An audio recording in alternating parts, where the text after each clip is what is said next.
What's up, beautiful people? Welcome to Etching Life with Ayanna, a podcast where we sit softly, speak honestly, and reflect deeply.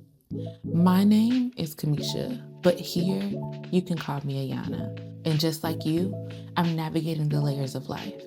This podcast is my corner of the world, carved out for healing, storytelling, identity, and personal transformation. So whether you're listening from your bed, your car, or your own little corner, welcome.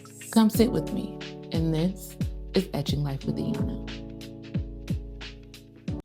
Welcome back, beautiful people. This is Etching Life with Ayanna, and I am Ayanna. This is episode 2, and today we're going to be etching life through a pivot. If anybody is like me, I have pivoted so many times. I had this conversation with my sister, and she was like, "You've lived a lot of lives in this lifetime," and it's true. I have. I originally, when I first graduated from high school, I thought that I wanted to be a dental hygienist. I was going to become a dental hygienist, move to Dallas. My aunt's a dentist. I was going to move to Dallas and I was going to be her dental hygienist. And then I quickly learned that I don't want to work in people's mouths for the rest of my life. And then I also like to talk. I like to talk, and every time I go to the dentist, the person is talking to me as if they can understand what they're saying, but I actually want to have full conversations with people. So then I quickly changed my major to becoming a radiology technologist, and then realized that I didn't want to look at like bones and stuff for the rest of my life. So I pivoted yet again. So this is 3 pivots in probably like 2 years. I pivoted to becoming a medical assistant. And I've almost been a medical assistant for almost 10 years. Crazy business. But it has afforded me some of the best and most interesting opportunities that I've had career-wise. And honestly, it has driven me closer to things that mean the world to me. Being a medical assistant has afforded me some really amazing opportunities and has driven me closer and closer to what I think I'm supposed to be doing in this lifetime with my life. Being a medical assistant, I have done a lot of cool jobs. I have done a lot of cool things, met some amazing people about being a medical assistant. When I first started being a medical assistant, I worked for a surgeon. And then I left that office and started working for a birth center. And it's honestly where I fell in love with birth and women's health. I became a doula while I worked there. And I was like, oh, what is this thing? How does this incorporate into my life? But it incorporated into my life in a way that I could have never imagined. While I was there, I also became a birth assistant. So I helped bring life into the world with these wonderful midwives that I worked with at the time. And then I pivoted. I needed a break from birth work because those that do the work understand the weight of doing the work, especially the weight of doing the work as a African American, but not only as an African American, as a African American woman working in the system, both on the birth center side more holistically, but also seeing what it is like working in the hospital system is also very triggering in a few different ways. So I was like, okay, I need to step away for a second. I need a moment. I need to just kind of see where things will take me. So when I pivoted from my first surgical office as a medical assistant, I said I either want to work with pregnant people or I want to work in dermatology. So pregnant people found me first, so I went there. After that, I started working there. I worked there for maybe 5, 6 years. I became a doula, worked as a doula, and then I wanted to take that step away, like I said. And during that step away, I started working for a plastic surgeon. When I was like, oh yes, this is my dermatology step in. It'll be a lot more fun. It'll be a little bit different because you kind of see a little bit of different things. And then I pivoted there and I've been kind of in that space ever since then. And it has been great. It's not as vain as some people may make it, thinking plastic surgery. We do a lot of work that works with cancer patients, breast cancer patients, all different kind of cancers, and their reconstruction journey. And those are my ladies. I love working with them. I love being a part of their story in some type of way. I just know that I am on this earth to support people in some shape, form, or fashion. And in a pivot, it can be very, very scary, very daunting to kind of figure out, where do I go from here? How do I make sense of this? Is this right for me to do? Should I move this way? Should I do these things? And in a pivot, you don't have all of the answers. I think when you are wanting and desiring something different, your spirit is like, this isn't working. So I need to do something that will make me feel better, make me feel more whole, make me feel more valued in the work that I do on an everyday basis. And if you tuned into last week, you know that we talked about grief. And once you've lost people and realize how fleeting and how quickly life can pass you by, you no longer want to just sit on the sidelines and just wait for somebody or something to find you. You want to take life by the neck and say, okay, I'm going to move in a direction that solidifies what I feel like my purpose and my call is, and be able to do the things that I'm supposed to do, or feel like I'm supposed to do, or support the people that I'm supposed to support in this lifetime.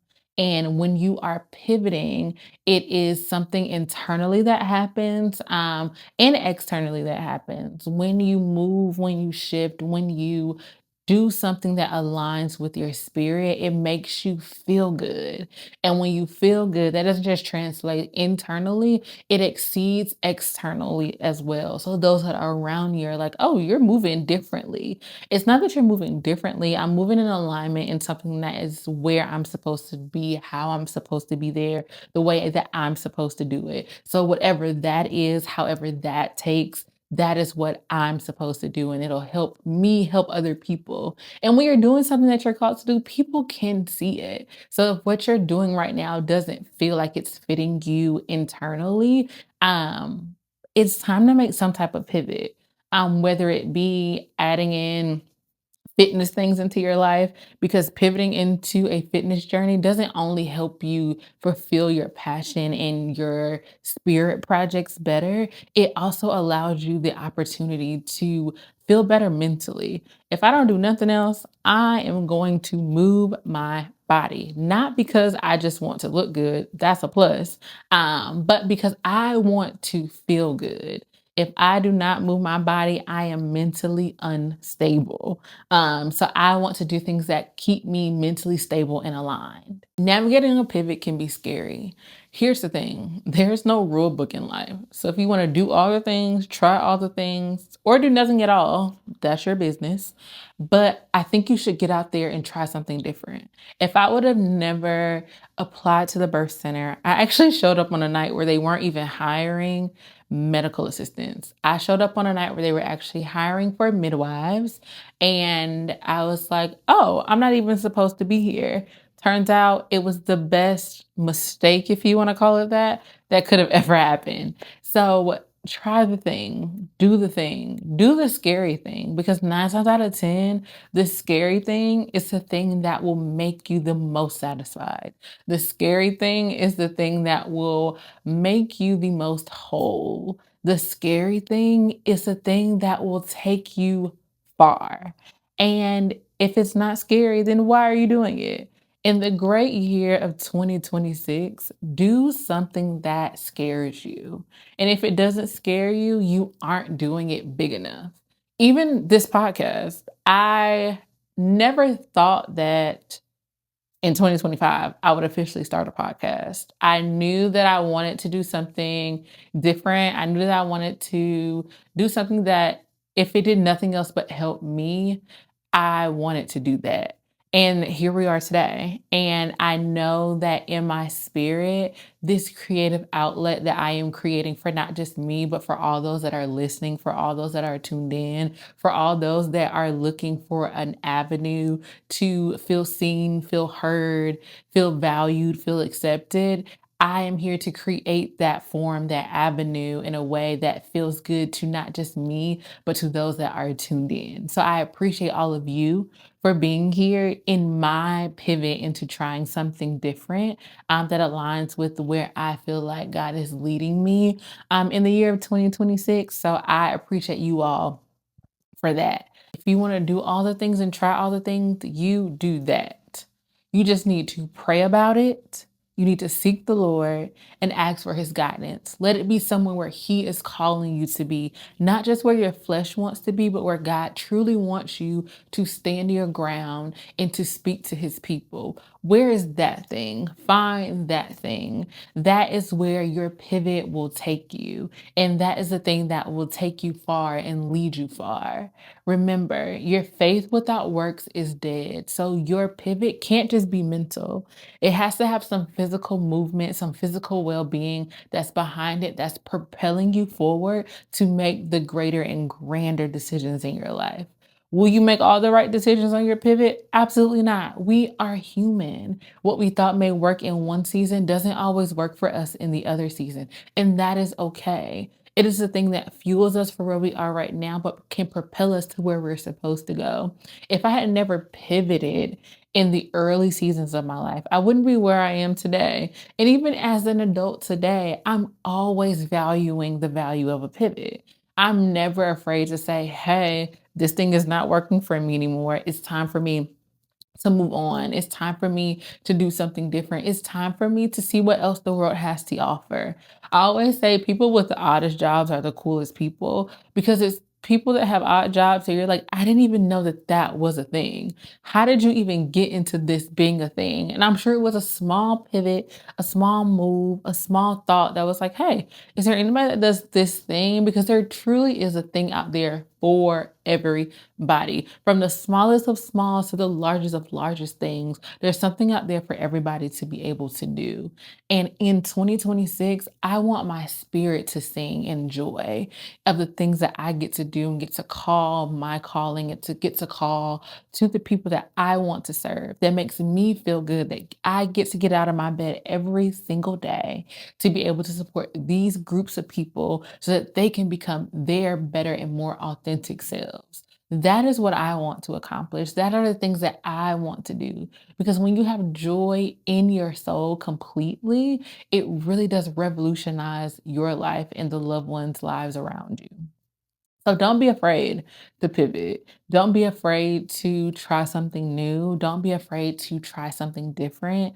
And in the year of 2026, I pray that you do something that never seen anybody else do. Because oftentimes when you want to pivot into something that nobody else has done or you never seen anybody do it, that makes it even more scary because it's like, well, I've never seen anybody do it. I've never seen anybody successfully do it and do it well. Well, that's because, baby, it's supposed to be you. It's supposed to be you that does the thing, that stands up, that wakes up and says, hey, these people need to be served. These people need help. And it is to behoove me to not be the person to be able to do it.